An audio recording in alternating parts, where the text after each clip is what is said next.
What's up, everyone? It's SDP. So, yeah, you read the title. I'll be reviewing K-pop Demon Hunters, and so literally after you know after I just got done playing video games and stuff, I just settle down and watch this movie because I wanted to see what the hype was about. So here's my review on K-pop Demon Hunters. Also, spoilers for those who haven't seen the movie. So yeah, so this movie came out last year in the summer, I believe, and it was in theaters for a while, but it's on Netflix, and it's a Netflix film, and made by Sony. So this movie is about these, three girls that are in this K-pop group called Huntrix, Rumi, Zoe, and Mira. And so before this concert starts, apparently there were other K-pop Demon Hunter girls, and this Ruby girl's mom was one, but she passed. They didn't explain why, but apparently her father was also a demon, so she's like half hunter, half demon.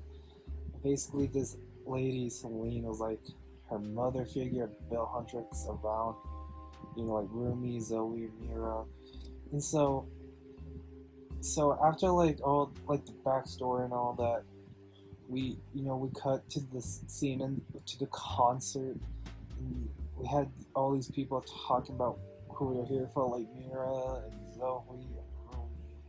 So then after they get done talking about it, we cut to this guy named Bobby who's their manager, and I think he's just there for like comedic purposes.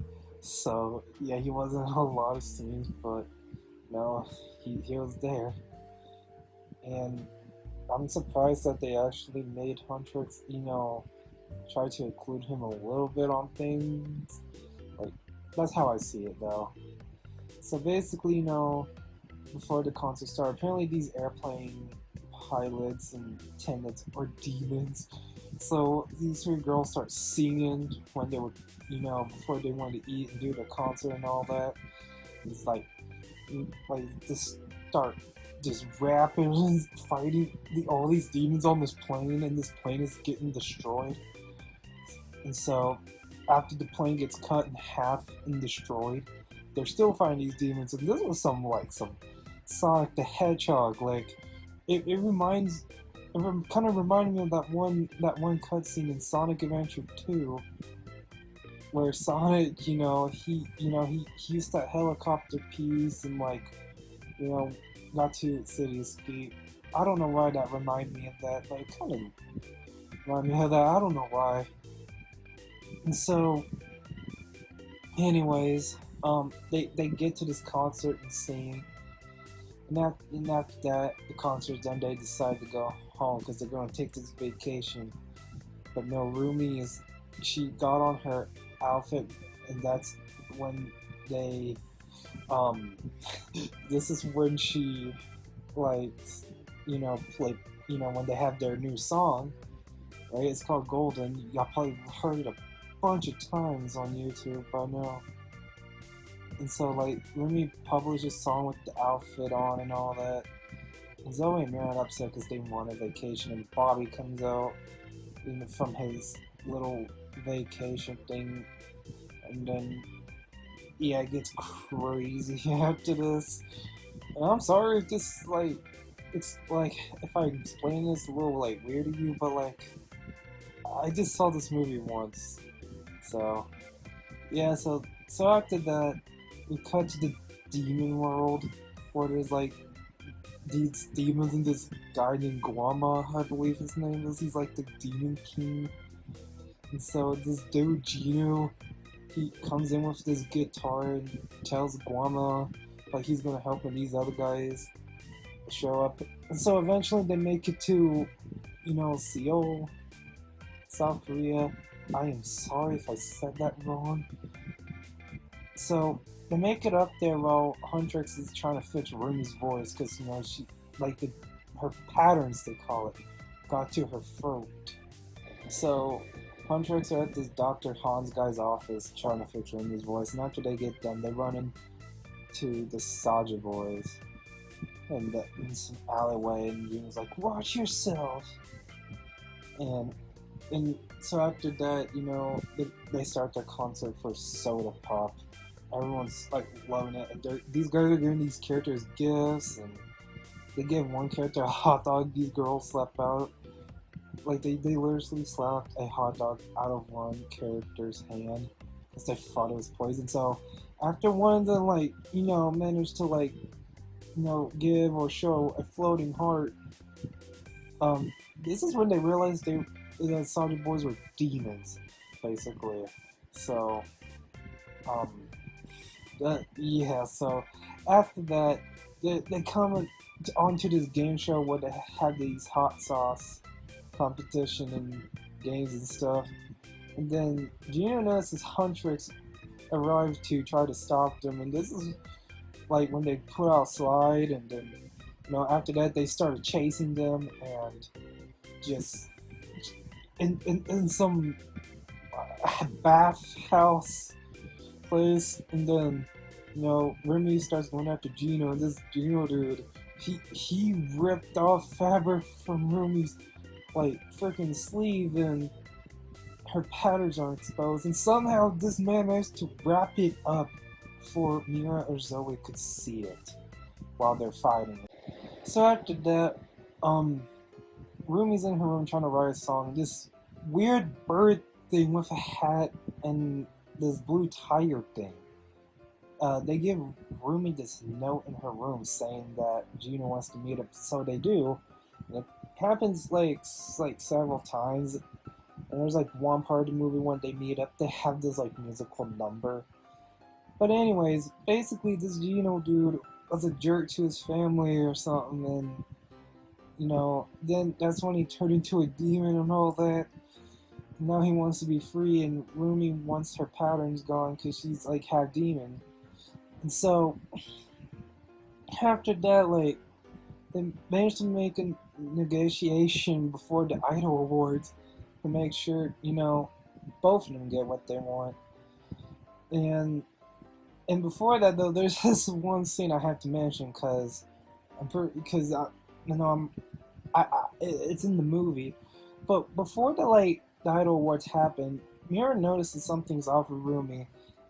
And then a few scenes later, they're on this train rapping and singing and fighting demons on the train.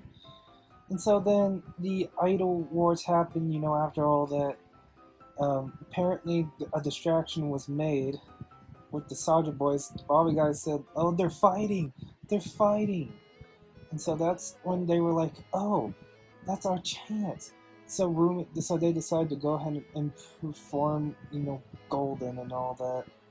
And so while the performance done, somehow this Gino dude made a hallucination of this Bobby dude getting captured by these demons. And Mira and Zoe went to go see them. Well, he somehow added these fake demon ones with Rumi, and they bully her and sing the wrong song. And Rumi's freaking out, she doesn't know what the heck is going on.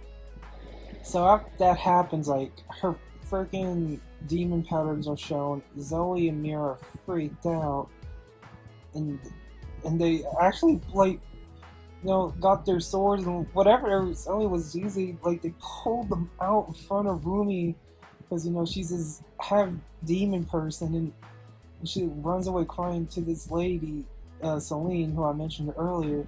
And the Celine, she tells Rumi she loves her, but Rumi wants Celine to love her for all of her.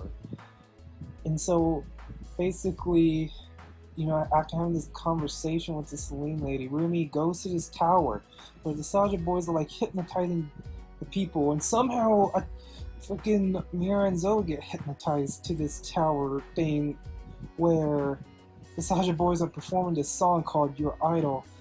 And after the song, this Guima guy comes, turns into this giant fire monster thing.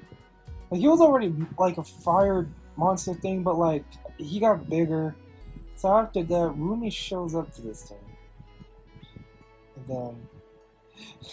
And then no kidding, she talks to him, of course, another musical number happens.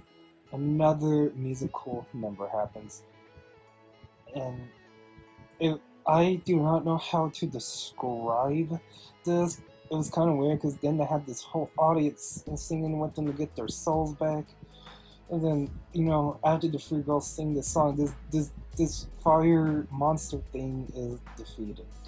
So yeah, so these girls they sing this song called "What It Sounds Like" to basically defeat this giant monster guy. And so Gino ends up giving his soul to Rumi, and everyone's happy.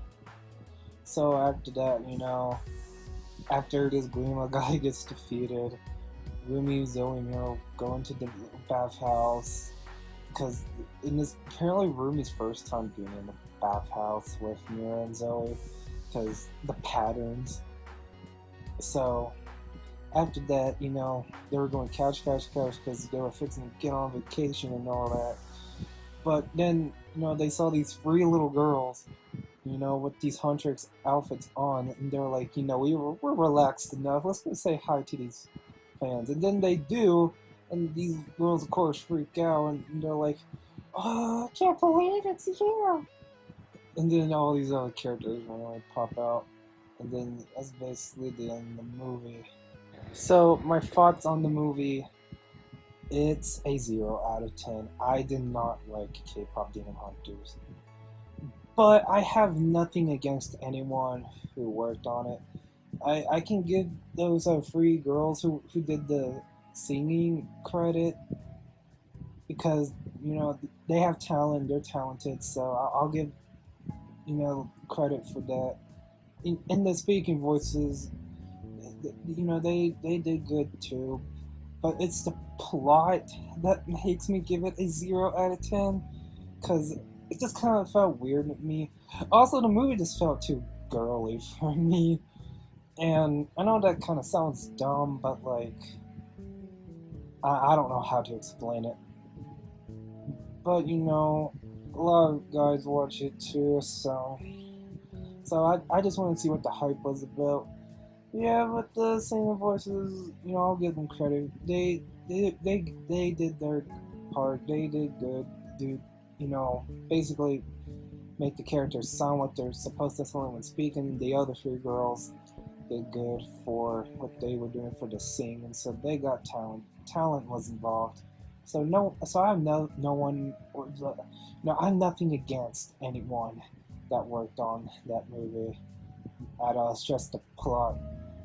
But anyways, that's my thoughts on K-Pop and Demon Hunters.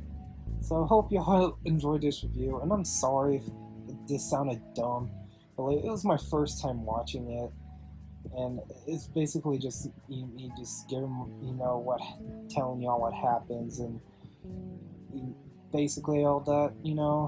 So yeah, sorry if this review was dumb, but that's all I have to say. I didn't like the plot, and the animation was kind of meh too, but it's not the worst thing I've seen. But yeah guys, hope y'all enjoyed this, and peace out.